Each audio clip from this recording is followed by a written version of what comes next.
Ang isang kaakit-akit na bulaklak, katulad ng buhay ng tao at ng ating kabataan, ito ay nawawala at lumilipas. Oh yes. Bagay na hindi natin dapat ipag-alala o ikalungkot dahil ang bawat umaga, katulad ng pagpatak ng ulan matapos ang mahabang tag-araw, palaging nangangako ng panibagong pag-asa.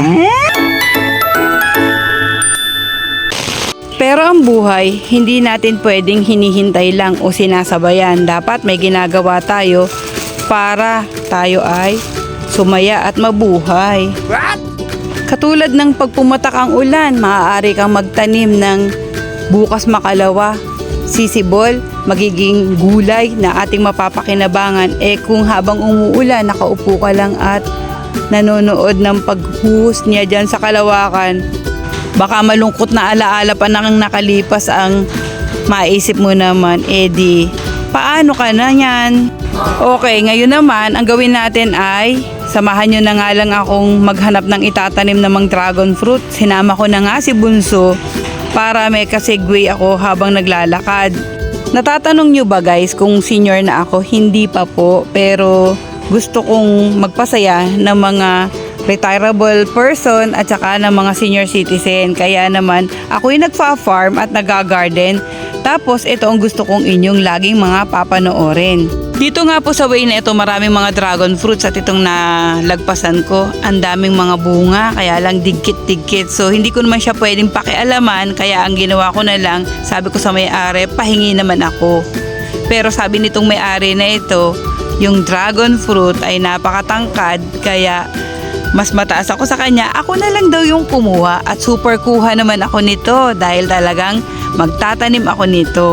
Hindi ko nga naitanong ang pangalan mo ate. Pag napanood mo ito, thank you sa pagbigay mo sa akin ng dragon fruit ha. May palagi kaming nalalampasan dito.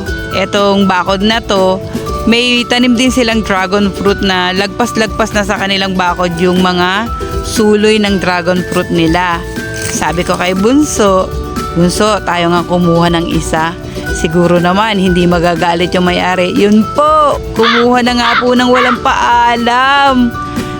Pero isa lang naman po ang kinuha ko, kaya hindi na magagalit kung sino mang owner niyan. Kasi ang talaga naman pong aming destination ay ito.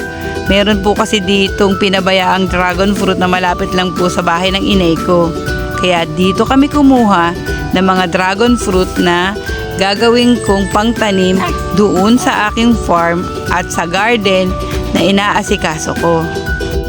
Konti lang po ang kinuha ko, yung kaya ko lang itanim. Kasi hindi po maaaring kuha ng kuha tas papabayaan ko lang. Tinesting ko pong kumuha ng may kasama ng bunga. Pero yung bunga na yan, hindi ko naman isasama sa pagtanim kasi kung itatanim ko siya nakasama yan, sa halip na mabuhay ang aking dragon fruit, siguradong ang i-concentrate ng aking halaman ay ang pahinugin naman yung mga bunga niyang iyan. Kaya tinanggal ko na at hindi ko na siya isasama sa pagtatanim ng kanyang pinakasanga. Ito po yung aking farm ng Matabasan. Ito po nung wala pang mga tanim. Pero nagpunla na ako ng mga papaya at mga kamatis. Eto na sila. Nagpunla na rin ako ng repolyo. Sana mabuhay naman. In my life, hindi pa ako nakakatikim nitong alugbati. Pero isasama ko sa mga gulay na itatanim ko dito sa farm. Tayong mga bago pa lang nagsisimulang magtanim, mag-farm, kailangan meron tayong kaunting alam. Sabi, kapag magtatanim ka ng dragon fruit, gugurlisan mo ng ganito. Yung parang tinatalupan ang bottom part. Tapos, iset aside natin ang mga tinalupan natin ang bottom part na yan 2 to 3 days. Kasi kung fresh na fresh yung dragon fruit na isusuksok natin sa lupa, may tendency na mabulok. Kaya medyo pinahihilo muna at pinatutuyo yung ating tinabtab. Pag nabuhay ang mga ito, babalik uli ako doon para kumuha ng pandagdag dito. After 3 days, ganito na nagiging itsura at ang mga ito, pwede na nating itanim pag ganyan. May nasubukan na ako niyan. Ito Diba yung dragon fruit may ugat na. So ito may ugat na din.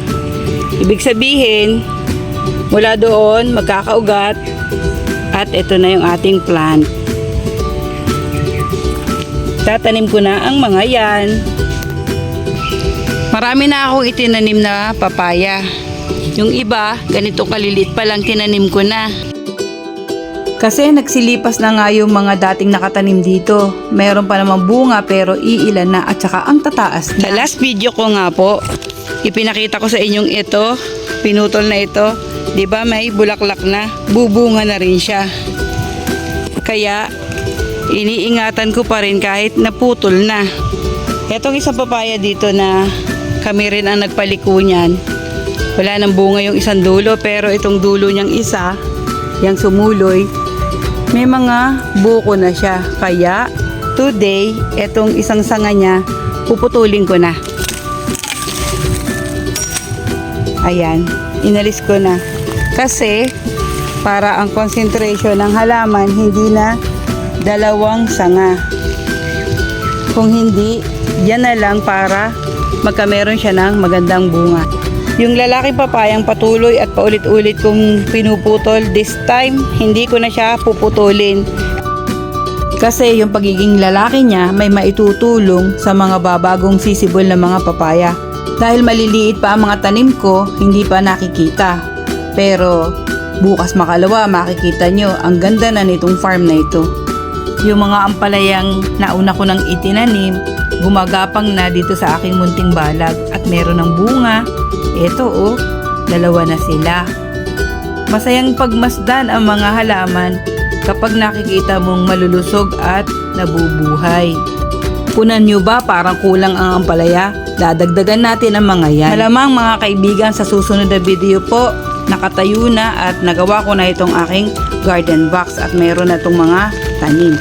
Gusto ko pong magparami ng pipino para yung mga subscriber ko na palaging nanonood sa akin, abay pagbibigyan ko.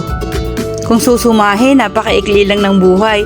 Bihira, nakakahigit sa 100, di ba mga kaibigan? Kaya palagi nyo na akong samahan at tayo ay mag-farm. Hanggang sa next video po, thank you for watching. God bless you all.